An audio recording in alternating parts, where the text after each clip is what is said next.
கோபிகா ஜீவனஸ்மரணம் கோவிந்தா கோவிந்தா.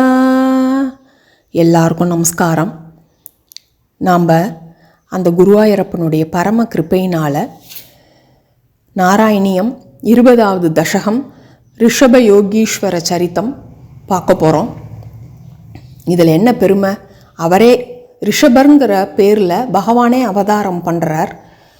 அது மட்டும் இல்லாமல் நமக்கு எப்படி ஒட்டுதல் இல்லாமல் வாழ்ந்து காட்டணுங்கிறதையும் நமக்கு சொல்லி கொடுக்குறார். அவரே ஒரு ரோல் மாடலாக இருக்கார். ரிஷபம் அப்படிங்கிற அதே பார்த்தேன்னா கம்பீரமாக இருக்கும். ஒரு 100 பசுக்கள் இருந்தாலும் அங்கே ஒரு ரிஷபம் காளை இருந்ததுன்னா அது ஒரு கம்பீரமாக இருக்கும். அது மாதிரி ஒரு கம்பீரமான வாழ்க்கையை வாழ்ந்துட்டு அதே நேரத்தில் ஒட்டுதல் இல்லாமல் எப்படி வாழறதுங்கிறதையும் நமக்கு அவரே இருந்து வாழ்ந்து காட்டுறார் பகவானே. அதுதான் இந்த ரிஷப யோகீஸ்வர சரித்தம். இப்போ நீங்கள் பார்த்தேன்னா பிரிய பிரதஸ்ய பிரியபுத்திர பூதாத அப்படின்னு ஆரம்பிக்கிறார் பட்டத்திரி. இந்த சுவாயம்புவ மனுவுக்கு 5 குழந்தைகள். அவன் சுவாயம்புவ மனுவும் சதரூபாவதியும் தான் முதல் தம்பதிகள் இல்லையா. அவளுக்கு 5 குழந்தைகள். அதில் 2 பையன் 3 பொண்ணு. 2 பையனில் பிரியவிரதனும் உத்தானபாதனும். உத்தானபாதம் துருவனுடைய அப்பா. அந்த சரித்தம்லாம் நம்ம பார்த்தோம். அடுத்தது 3 பெண் குழந்தைகள். அதில் ஆகுதி, பிரசூதி, தேவகூதி, அதையும் பார்த்தோம் நம்ம. இப்போது இந்த பிரியவிரதனை பற்றி நம்ம தெரிஞ்சுக்க போகிறோம். அவருக்கு ஆக்னித்ரன் அப்படிங்கிற என்ற அரசன் பிரியவிரதனின் அன்புக்குரிய மகன். ஆக்னி தராஜா துதிதோஹி நாபிஹி. அவருக்கு ஒரு பையன் நாபின்னு ஒரு பையன். அந்த நாபிங்கிற பையன் அதாவது பிரியவிரதனுடைய பேரன். எப்பவுமே உன்னை மகிழ்விப்பதற்காகவே வேள்விகளை இயற்றினான் அப்படின்னு போடுறார் பட்டத்திரி. வேள்விங்கிறதே அடுத்தவாளோட நன்மைக்காக செய்யறதுக்கு பேர் தான் வேள்வி. அதனால தான் அந்த காலத்து அரசர்கள்லாம் அந்தணர்களை கொண்டு ஏன் வேள்விகளெல்லாம் நடத்தினா அப்படின்னு சொன்னால் மற்றவாளுக்காக செய்யறது தான் வேள்வி. அதில் அந்தணர்களுக்கு எந்த ஒரு ப்ராஃபிட்டும் கிடையாது. அந்தன ஜென்மாவே அடுத்தவாளுக்காக வாழறதுக்கு தான், அடுத்தவாளுக்காக வேண்டிக்கிறதுக்கு தான். அதை புரியாமல் தான் எல்லாரும் எல்லாம் பண்ணின்னு இருக்கா. அவனுடைய மகனான நாபி உன்னை மகிழ்விப்பதற்காக வேள்விகளெல்லாம் செய்கிறான். அந்த வேள்வியின் நடுவில் விரும்பியவற்றை கொடுக்கின்ற உன்னை கண்டான். தவைவ துஷ்டை கிருதயஜ்ஞ கர்மா. இதை நிஷ்ட தமிஷ்டி மத்தியே, அந்த இஷ்டிங்கிறது என்ன, வேள்வி, அதுக்கு மத்திய அதில் நடுப்புற பகவான் வரார். உலகினையே உடலாக கொண்டிருப்பவனே அப்படிங்கிற வார்த்தையை விஸ்வமூர்த்தே அப்படின்னு போடுறார் பட்டத்திரி. அந்த வேள்வியில் முனிவர்கள் உன்னை துதித்து நாபிராஜனுக்கு உன்னை போன்ற மகனை வரமாக அளிக்கும்படி வேண்டினார்கள். எப்போவுமே பகவானை மாதிரி இருக்க முடியாது யாருமே. தெர் இஸ் நோ செகண்ட் இது. அதாவது பகவான் மாதிரியே இன்னொருத்தர் இருக்கவே முடியாது. பகவானே தான் இருக்க முடியும். அதனால் அவர் அந்த நாபிராஜன் பாருங்க, தனக்குன்னு கூட எதுவுமே கேட்கலையாம். பகவானே பிரசன்னமாயிருக்கார். ஆனால் தனக்குன்னு எதுவுமே கேட்காம அப்படியே பார்த்துட்டு இருக்கார் பகவானை. அப்போ அந்த முனிவர்கள்லாம் நாபிராஜனுக்காக பகவான்கிட்ட வேண்டிக்கிறார். நீங்கள் உங்களை மாதிரியே ஒரு குழந்தை பிறக்கணுன்னே பகவான் சொல்லிடுறார். நானே பிறக்கிறேன் அப்படின்னு சொல்லிடுறார். எப்பேற்பட்ட வரம் பாருங்க. அது திரோததா பகிர்ஷி விஸ்வமூர்த்தே அப்படின்னு போடுறார். அதுக்கப்புறம் நாபி பிரியாயா மதமேரு தேவ்யாம் துவமம்ஷதோ பூ ரிஷபாபிதானஹா. இப்போ அலோக சாமானிய குண பிரபாவ. ஏன் அவருக்கு ரிஷபர்னு பேர் வச்சார் அப்படின்னா அலோக சாமானிய குண. அவருக்கு அருமையான குணங்கள் இருந்துதான். ஆர்டினரியான கேரக்டர் இல்லாமல் அவர் ரொம்ப ஒரு எக்ஸ்ட்ராடினரியாக இருந்ததுனால அவருக்கு ரிஷபர்னு பேர் வைக்கிறா. இப்போ அதை பார்த்த மக்கள்லாம் ரொம்ப சந்தோஷப்படுறாளாம். அவரை பார்த்து சந்தோஷப்படுறாளாம். அதை தான் ஜனப்பிரமோத அப்படின்னு போடுறார். ஏன், ஒரு சமத்தான குழந்தை இருந்ததுன்னு வச்சுக்கோங்களேன், நமக்கே பிடிக்கும். ஐயோ அது எவ்வளோ சமத்தா இருக்குது, எவ்வளோ சமத்தா இருக்குன்னு எல்லாரும் கொண்டாடுவா. அதே மாதிரியே தன் நாட்டில் ஒரு இளவரசன் அந்த அரசனுக்கு பிறந்த பையன் இவ்வளோ சமத்தா இருக்கான் அப்படிங்கும்போது கண்டிப்பாக எல்லாருமே சந்தோஷப்படுவா. எப்படி இந்த வேணனை பார்த்து எல்லாரும் பயந்தா, அது மாதிரி ரிஷபரை பார்த்து எல்லாரும் சந்தோஷப்படுறா. அதுக்கப்புறம் நாபிக்கும் மேருதேவிக்கும் உன் அம்சமான ரிஷபன் தோன்றினான்னு சொல்கிறான். அதுக்கப்புறம் துவயி திரிலோக்கி பிரித்தி ராஜ்யபாரம் என்ன பண்ணுறார்? நாபிக்கும் மேருதேவிக்கும் ரிஷபன்னு பிறந்த உடனே நாபிராஜன் 3 உலகங்களையும் தாங்குகின்ற தன் மகனாகிய உன்னிடத்தில் அரச சுமையை ஒப்படைத்துவிட்டு மேருதேவியோட தவம் செய்ய காட்டிற்கு சென்றான். பகவானோட அம்சம்தான் அவருக்கு, அதை அடிக்கடி ஞாபகப்படுத்திகிட்டே இருக்கார். நாபிராஜன் அழகா பாருங்கோ, பையன் ரெடி ஆயிட்டான்னொடனே நம்ம நகர்ந்துடணும் அப்படிங்கிறத நாபிராஜன் காட்டுறாரு பாருங்கோ. மேருதேவியோட காட்டிற்கு தவம் செய்ய பேடுறார். தன்னுடைய ராஜ்யபாரத்தை ரிஷபர்கிட்ட ஒப்படைச்சிட்டு அங்கே உன்னை வழிபட்டு வைகுண்டத்தையும் அடைகிறார். அதை தான் கிலானந்த பதம் தேனு போடுறார். கில ப்ளஸ் ஆனந்த ப்ளஸ் பதம், அதுதான் கிலானந்த பதம். அருமையான ஆனந்தமான பதம், வைகுண்ட பதத்தை அடைந்தார் நாபிராஜனும் மேருதேவியுங்கிறத பார்க்குறோம். இப்போ இந்த ரிஷபர் என்ன பண்ணுறார்? எல்லாரும் புகழறா, ரொம்ப அவர் அருமையான ஒரு ஆட்சி பண்ணின்னு இருக்கார், வேள்விகள்லாம் பண்ணுறார். இது யாருக்கு பொறுக்காது? இந்திரனுக்கு பொறுக்காது. இந்திரஸ்துவதுத்கர்ஷ கிருதாதமர்ஷா அப்படின்னு போடுறார். உன் பெருமையில் பொறாமை கொண்ட இந்திரன் அஜனாபம்ங்கிற நாடு, அந்த ரிஷபர் ஆண்டுன்னு இருக்கிற நாட்டுக்கு பேர் என்ன? அஜனாப வர்ஷே யதா ததாத்வம் நிஜயோக சக்தியா. அங்கே மழை இல்லாமல் பண்ணிவிடுறான் இந்திரன். எப்போவுமே நல்லது செய்ய மாட்டான், இந்த மாதிரி தான் எதையாவது கிருத்திரம வேலையெல்லாம் செய்வான் அவன். அந்த மாதிரி பண்ணினோடனே இது கூட பகவத் பிரேரணையினால தான் செய்கிறாங்கிறத நம்ம புரிஞ்சுக்கணும். அப்போ தான் இவருடைய பெருமை வெளியில் தெரியும் இல்லையா? அப்போ தன்னுடைய யோக சக்தியினால் சுவர்ஷம் நல்ல மழை பெய்யும்படி ரிஷபரே பண்ணினார். இதை பார்த்த இந்திரன் ஜிதேந்திர தத்தாம் கமனீம் ஜெயந்தி, அதாவது தன்னுடைய அழகான, கமனீம்னா அழகான பெண்ணான ஜெயந்தியை ரிஷபருக்கு கல்யாணம் பண்ணி வைக்கிறான். ஆத்மானந்தத்தில் ஈடுபட்டு கொண்டிருந்த பொழுதே அவருக்கு 100 குழந்தைகள் அவ 2 பேருக்கும் பிறக்கிறது.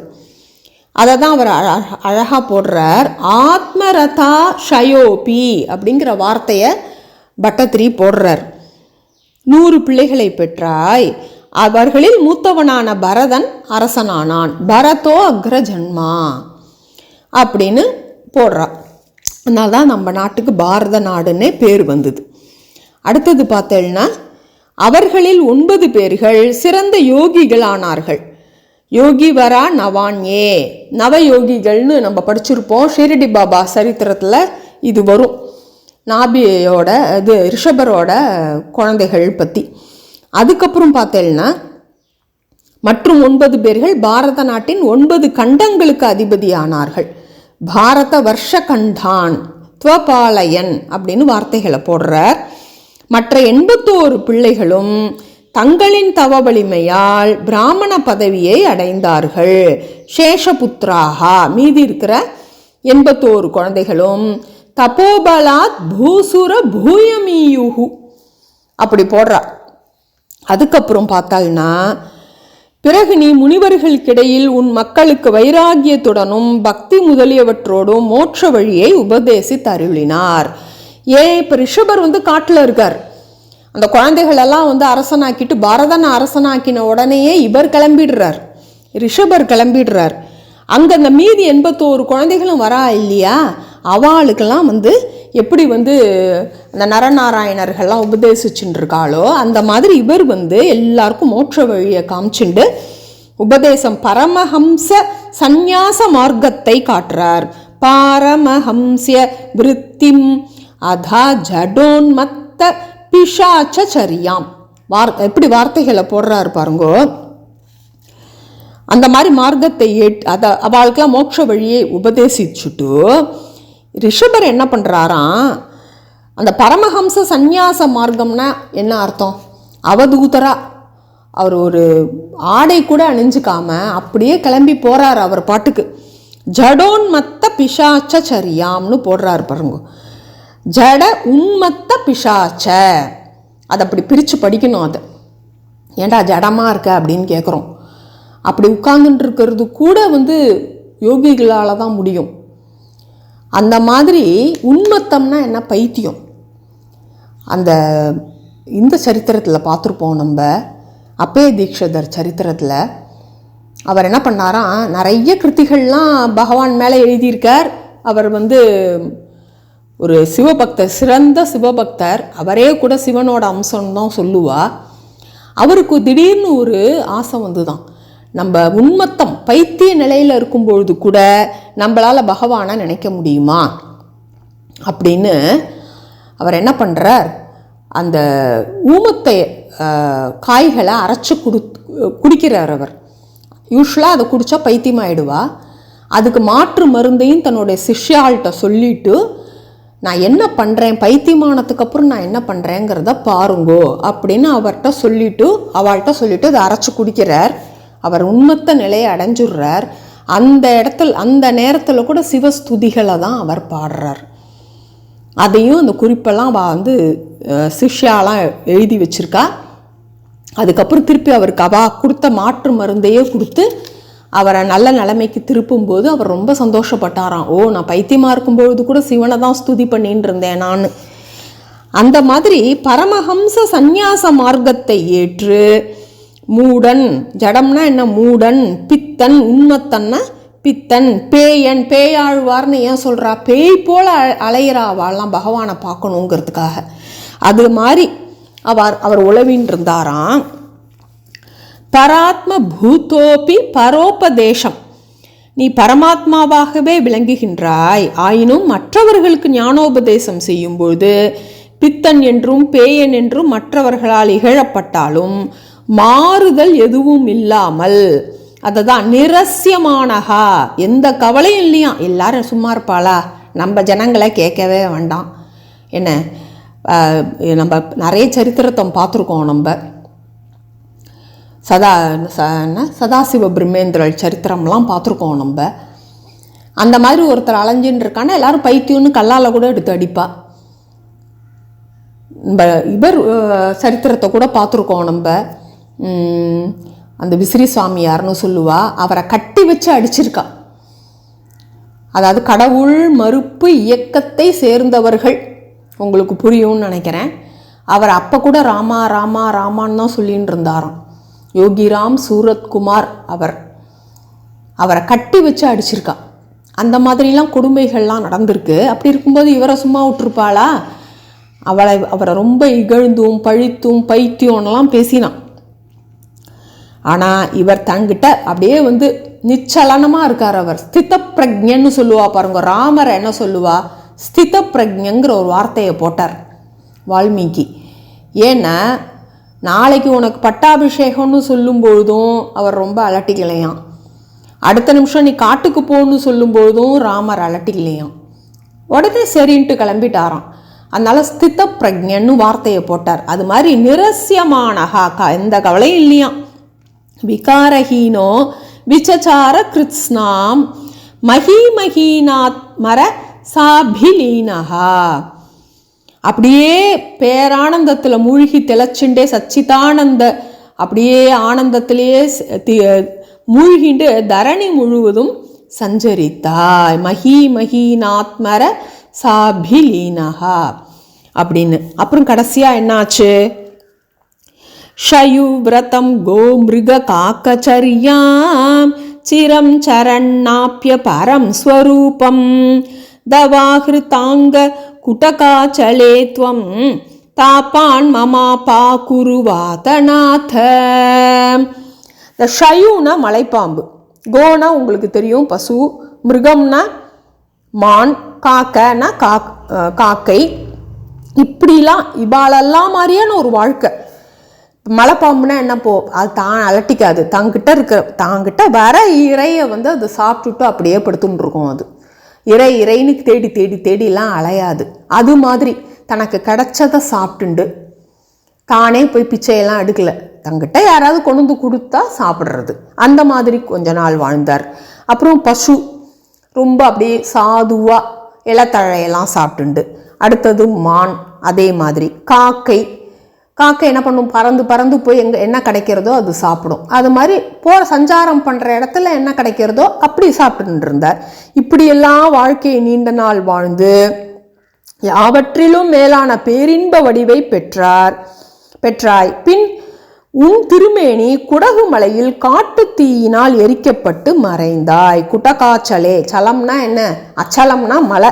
குடகு மலையில துவம் தாப்பானு மமாப்பா, அதாவது தன்னுடைய தப்போ வலிமையினால அந்த இதுலேயே, இங்கே காட்டு தீன்னு போட்டிருக்கு, ஆக்சுவலாக யோகத்தினாலேயே ஒரு தீ வரும்.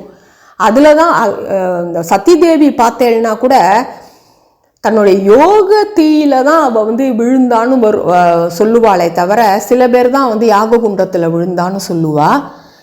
ஆனால் அறிஞர்கள்லாம் தன்னுடைய யோக தீயில தான் அவள் எரிஞ்சு தன்னை தானே எரிச்சுண்டான்னு சொல்லுவா. அந்த மாதிரி அவர் தன்னை தானே அந்த தீயில எரிச்சுண்டு மறைந்தாய். இத்தகைய மகிமைகளை கொண்ட குருவாயூரின் தலைவனே, நீயே என் தாபங்களை நீக்கி அருள வேண்டும் அப்படின்னு வேண்டிக்கிறார். நாமளும் வேண்டிப்போம், ஒட்டுதல் இல்லாத வாழ்க்கையை வாழ்வோம். கோபிகா ஜீவனஸ்மரணம் கோவிந்தா கோவிந்தா.